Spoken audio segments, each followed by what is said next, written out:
When my wife Laura started going to yoga classes 3 nights a week, I didn't think much of it. I'm a high school English teacher in Austin, Texas. I've been teaching for over 20 years, quiet, structured, dependable. My life has always followed a rhythm, and for the last 18 years, Laura had been a part of it. She's a dental hygienist, always up early, neat with her routines.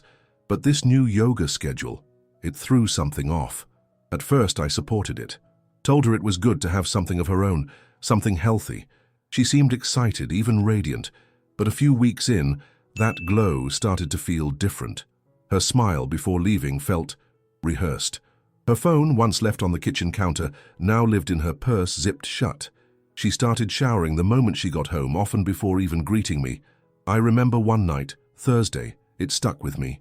She came in later than usual, said the instructor kept them late for a meditation session. She kissed me on the cheek, but I noticed her makeup wasn't smudged. Her hair was slightly curled, not the look of someone who just sweated through a power yoga class. I tried to shake it off. Thought maybe I was tired, stressed from grading too many essays, but then I found a receipt in the dryer. It was for a juice bar, time-stamped 15 minutes before her class supposedly ended. The juice bar was 20 minutes from the yoga studio she said she went to. It wasn't damning, but it was odd. Still, I didn't confront her. I folded the receipt and put it in my wallet. It sat there like a pebble in my shoe, small, but impossible to ignore. Over dinner, I watched her laugh at something on her phone. She didn't notice I wasn't laughing. I just nodded, cleared the table, and thought about the smile she wore when she left the house, and the silence she brought back in. Something had changed, and I wasn't imagining it. I didn't talk to anyone about it for a few days. I told myself I was overthinking. 18 years of marriage don't just unravel because of one weird receipt and a few offhand smiles, but that pebble in my wallet wouldn't let me rest. One evening after school, I sat alone in my car, still in the faculty parking lot, staring at that little strip of paper. I flipped it over, checked the date, the time, the address. Again. My gut kept circling back to the same question. What if she's lying? I didn't want to believe it. Laura and I had history. We met in college, got married young, built a quiet little life. We'd been through job changes, medical scares, the loss of her father. And through it all, I trusted her, implicitly. That's what made it worse. I ended up calling Greg that night. Greg had been my best friend since 7th grade. He knew everything about me. Hell, he was the best man at our wedding. He picked up on the second ring. "What's going on, man?" I hesitated. Then I told him about the yoga thing, the strange receipt, how I was starting to feel off. Greg laughed. Not cruelly, just that familiar bark of disbelief. "Come on, man, you're spiraling. Laura's not like that. You've been watching too many crime shows." He told me to relax, said maybe she went for a juice after yoga. What was the big deal? "Don't let your brain cook up ghosts," he said. I wanted to believe him, but something didn't sit right. Maybe it was how quickly he dismissed it. Maybe it was how he changed the subject to fantasy football right after. Or maybe it was just the silence between his words. That weekend, I ordered a GPS tracker online. Nothing fancy. Just a little magnetic thing I could attach to her undercarriage. I wasn't proud of it, but I couldn't keep doubting myself in the dark. I needed light. I needed truth. Quietly, without saying a word, I prepared to follow the silence. I installed the tracker on a Sunday afternoon while Laura was at her mum's. I told her I needed to grade papers, which wasn't a lie. I just didn't mention the part about crawling under her car in the garage with a flashlight and trembling hands. The device synced to an app on my phone. Nothing dramatic, no alarms or notifications, just a little dot that moved across a map. The first few days, the dot followed a predictable route: home, grocery store, yoga studio. Then on Thursday, the pattern shifted. Instead of the yoga studio, she parked at a roadside motel just off I-35. I stared at the screen for a full minute before refreshing, hoping I'd read it wrong. But the location remained. She stayed parked there for an hour and 40 minutes. Then the dot moved to the juice bar near downtown and eventually home. I didn't eat dinner that night. I didn't sleep either. I told myself maybe it was a mistake. Maybe she met a friend. Maybe it was a work thing. Maybe she was helping someone in secret. But when the pattern repeated itself the following Tuesday and again the next Thursday, the maybes stopped. I started collecting data, times, durations, locations. I screenshotted everything. I began driving by the motel myself, always after she'd left. It was the kind of place where nobody made eye contact in the parking lot. Cheap, discreet, forgettable. Just the kind of place people went to not be seen. I kept receipts too. Once I checked the trash before she got home. Found a crumpled juice cup with a timestamp matching the motel visit. Another time, a gum wrapper from the gas station across the street. None of it was direct proof, but it was enough for me. And still I said nothing. I smiled when she walked in, asked about her yoga, kissed her on the cheek when she left. My voice stayed calm. My routine stayed intact. But inside I was building a timeline, quietly, carefully. Each piece slid into place like a puzzle only I could see. I just didn't know yet whose face I'd find when it was finished. By the third week, I'd memorized her new routine. Tuesdays and Thursdays, she'd leave at 6:15 sharp. By 6:30, the dot on my phone would be parked at the same motel. It became a ritual I never wanted, like watching a slow leak flood your own home. I started driving there. Not to catch her in the act, at least that's what I told myself, but to see it for myself, to make it real. I'd park at the gas station across the street, keep my lights off, and watch. On Thursday, around 6:40, I saw her car pull in. She parked near the back. She didn't get out right away. She sat there adjusting something in the mirror, maybe checking her makeup. Eventually, she stepped out in yoga pants, hair pulled back, looking composed, too composed. And then another car pulled in. I knew that car before I even saw the plates. It was a navy blue Jeep Grand Cherokee 2011 with a dent on the passenger door and a faded bumper sticker from our college. Greg's car. I froze. I didn't even reach for my phone. My hands were clenched so tightly I could barely feel them. I watched as Greg got out, looked around once, then walked straight to the same room she always entered. He knocked once. The door opened. He stepped in. It closed behind him. I sat there for over an hour, the engine off, my heart thudding like I was the one committing the crime. Cars came and went. People smoked near the vending machine. The world moved on like nothing was happening. But inside that room, my wife and my best friend were unraveling everything I thought I knew. I didn't follow them. I didn't call. I didn't make a scene.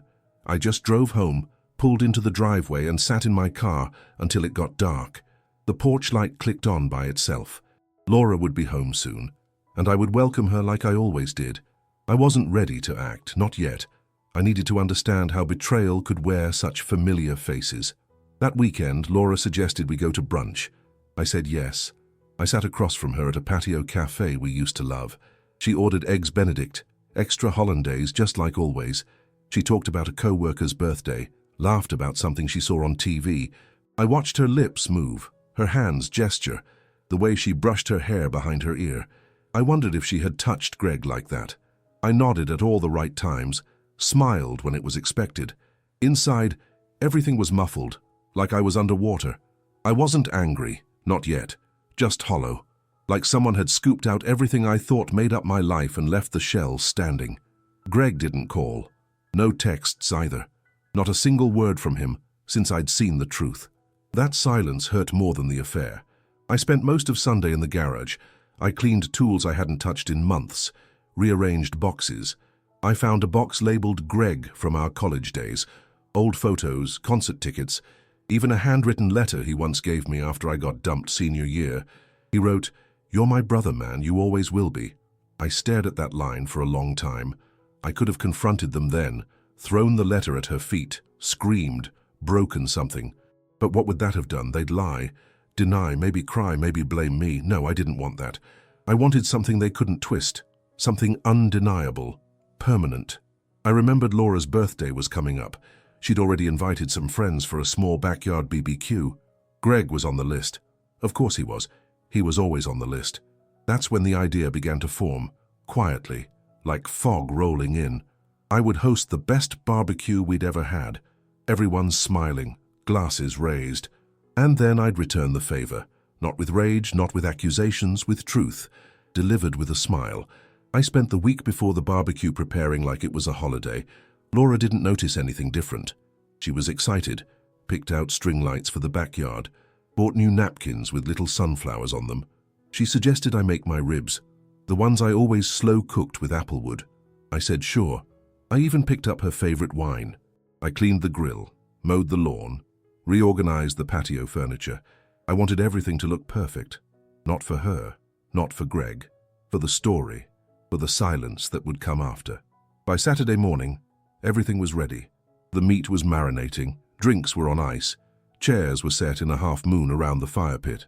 Greg texted around 10. "Need me to bring anything?" I stared at the message for a moment. "Just yourself," I replied. Guests started arriving around 3. Our neighbors brought dip. Laura's co-worker brought a salad she always bragged about. Greg showed up around 4 wearing a polo shirt and aviators with a 6-pack of imported beer.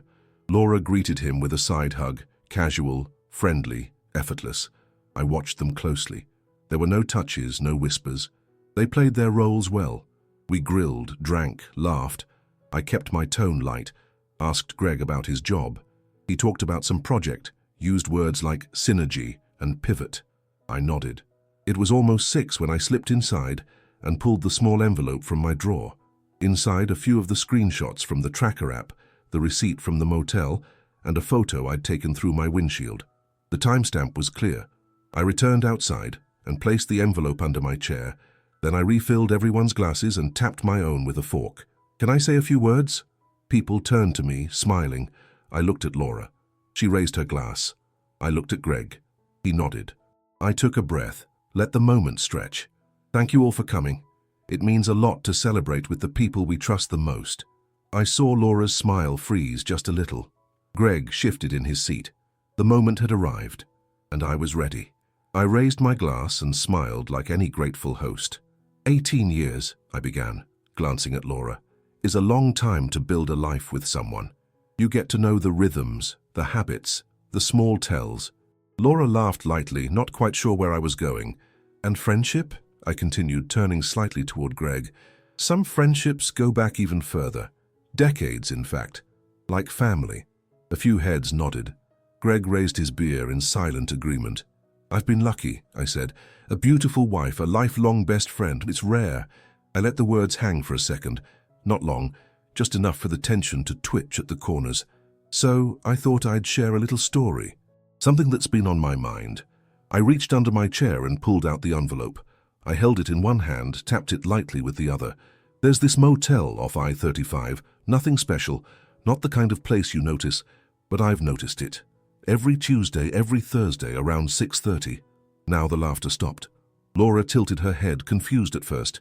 Then her eyes flicked to the envelope, and her smile cracked. Greg stopped moving. "I used to think yoga ended at 8, I said, turning back to Laura. "But I guess sometimes class finishes early. Sometimes there's time for juice after." I handed her the envelope. She didn't take it, so I set it on the table in front of her, gently, like it was nothing.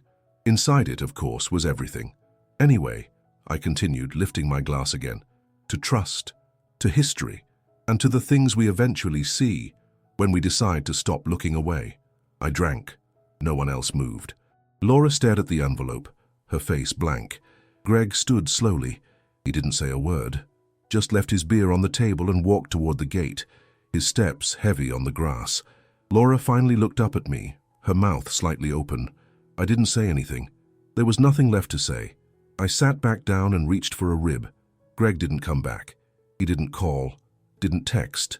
Not that I expected him to. The silence from his end felt familiar now, expected, almost comforting.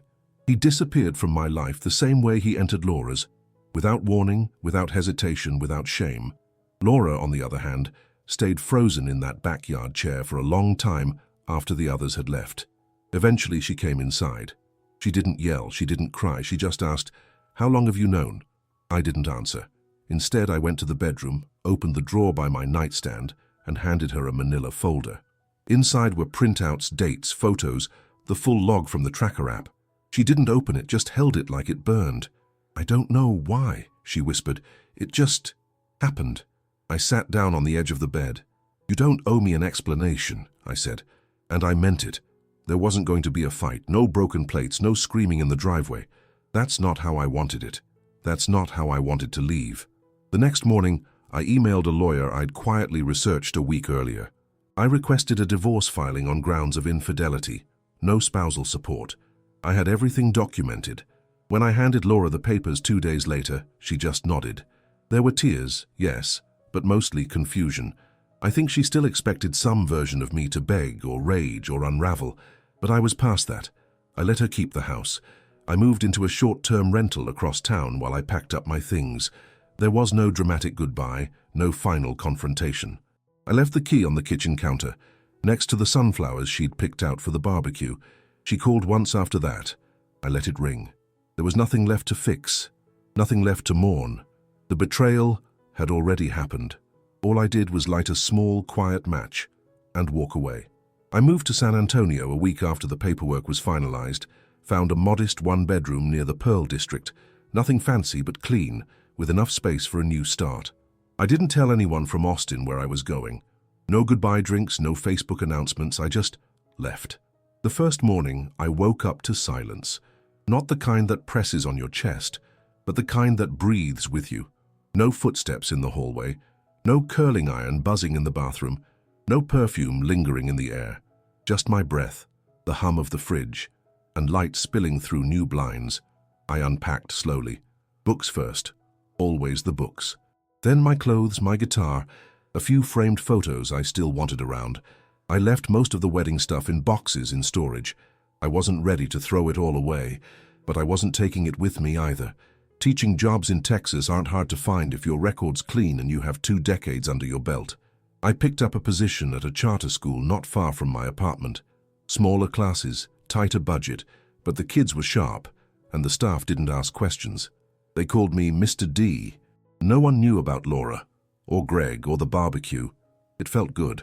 I started painting again, something I hadn't done in years. Just cheap acrylics and canvas boards from the art supply store. At first, I painted empty rooms, doorways, windows. Then I moved to faces I couldn't quite finish, always missing the eyes. At night, I'd walk along the river walk, earbuds in, just letting the motion carry me. There were still moments where the weight would return, a smell, a voice, a memory sharp and sudden, but they passed quicker now. I wasn't trying to forget. I was just learning how to be quiet again, but this time, on my own terms. It's been almost a year now. Sometimes I still wake up expecting the old rhythm, coffee brewing, Laura humming in the kitchen, the morning news low in the background. But the silence that greets me now isn't empty. It's deliberate, chosen, earned.